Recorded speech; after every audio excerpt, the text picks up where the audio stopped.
Hall of Famer, 8-time All-Star, 2-time MVP, 2-time scoring champ, 3-time champion, but he has an opportunity to catapult himself to an even higher echelon. Let's look at Steph Curry with the shot by the numbers. No one more dangerous from three. He will certainly extend many of his three-point records in his quest for a fourth chip. He's the all-time leader in playoff threes, finals threes, and had 32 in one series against LeBron in 2016. He also had 9 in one game. That was game 2 of the 2018 finals. Amari Stoudemire joining the party. Great to see you, sir. And I'm going to start with you. Do you think Steph has changed the game for the better? Absolutely, 100%. I mean, the game obviously is different now, right? Because when I was playing the game, you had a lot of bigger power forwards and centers. The game was inside out. You play, kind of a methodical game. In Phoenix, we started to somewhat shift that type of style, right? We went to a smaller ball. I moved to the 5. Shawn Marion went to the 4, and we played more of an up-tempo style. The Golden State Warriors took that formula and took it to a whole new level, right? Those guys are playing great basketball. Everyone's moving the ball. It's beautiful to watch team basketball on display every night. And I think Steph Curry, the way he plays, and he's like the nucleus for this team with that style, he's the guy to actually change the game for the good for sure.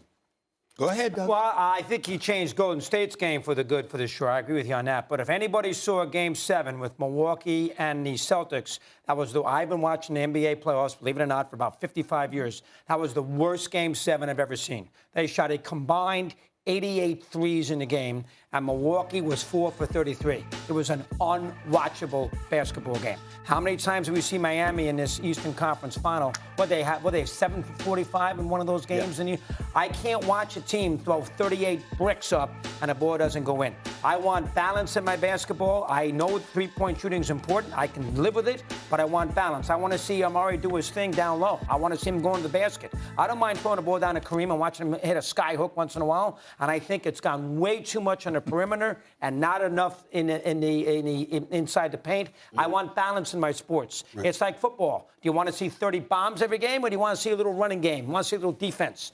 And hockey, do you want to see up and down constantly, or you want to see 9-8? Or once in a while, 2-1.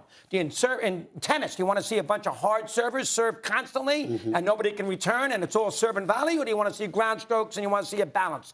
Everything needs to have balance, and I think the NBA at times has lost a little of that. Yep. And Game 7 of Milwaukee and Boston, even you, who was in the building, you cannot dispute that. That was a horrific 7th game with 88 threes. It was unwatchable. You have to admit that. Well, I was in Boston for the Boston-Milwaukee Game 7. I was there for the Boston-Miami Game 7. But I will tell you this. You're not wrong, Doggy. I just think you're pointing the finger in the wrong direction. This is why Stephen Naismith is here to the rescue, baby. That's why I'm here for you. Here's the deal. It's not Steph Curry's fault because Steph Curry can shoot. Mm-hmm. Steph Curry, he changed, he changed it. People say he changed the game. No. He elevated it to a point where it was acceptable because you're looking for somebody to produce somewhere close in the vicinity of what he does and what Klay Thompson does to a slightly lesser degree, okay? But the reality is, you know who the biggest culprit for all of this is? It's Mike D'Antoni. Mm. He knows that. He played for Mike D'Antoni. Mike D'Antoni wanted you to shoot threes or layups. He didn't want no mid-range game. He would consider benching you if you took a mid-range shot. Am I lying? Except for me. I mean, I shot a lot of mid-range. Not you. But those guards that you put out there, absolutely. If they launched mid-range shots instead of 3, Doggy, he didn't like it. Yep. I'm going to tell you something else because you'll appreciate to being a historical individual that you are, that Molly so eloquently stated earlier today. Thank you, Molly. Okay, Molly's going to explain it the way it needs to be explained. Okay, but here's the deal. My brother, the guy I love so much, that I believe is the greatest player to have ever played, Michael Jordan, is responsible as much as anybody for changing the game for the worse when you consider you. Stay with me on this. Okay. This is throwing no shade on Michael Jordan, of course. He's the greatest ever in my estimation, number one, all right? But he was so phenomenal that the NBA marketed the individual, the audience gravitated towards the individual, and the game became a bit more individualized because people wanted to be like Mike.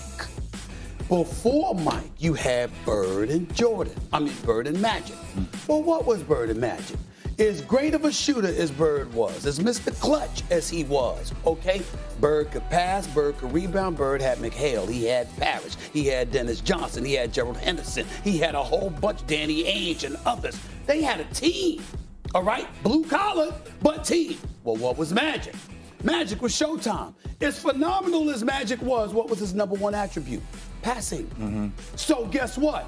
He inherited Norm Nixon. You had Jamal Wilkes, all right? You had Kareem. All of a sudden, you got Worthy. You got go from Norm Nixon to Byron Scott. You still got Michael Cooper. You got Michael Thompson. You had Kurt Rambis. The list goes on and on. And you marveled. And think about this. You had guys once upon a time that would grab rebounds and want to dribble. Magic came along, and the first thing you did was grab that rebound. Where's Magic? Here you go. And Magic pushed the ball up the court. He had Worthy on his right. He had Byron Scott on his left. He had Cooper trailing. And if that didn't materialize into fast break points, then they'd slow it down and wait for Kareem. What I'm saying is you were thinking team until Jordan elevated it to another level. And from Jordan, then you had the Kobes, the Vince Carters, and others that came along thereafter, and the individualization of the sport, particularly because of the money that came with it, became more of a vocal point. So I would tell you, Mike D'Antoni, in terms of three-point shooting, all right, and making sure to maintain the pace, letting people score so you don't disrupt the pace. And then Jordan with the individuality, even though he obviously was a team player and the Chicago Bulls were a great team, the marketing of the individual, those two components is what made the game what it is today, which some people like yourself may not like, but guys like he and I accept. Yeah, and I agree with that. I think you know, with Michael Jordan, right, he was obviously the greatest player of all time, in my opinion also.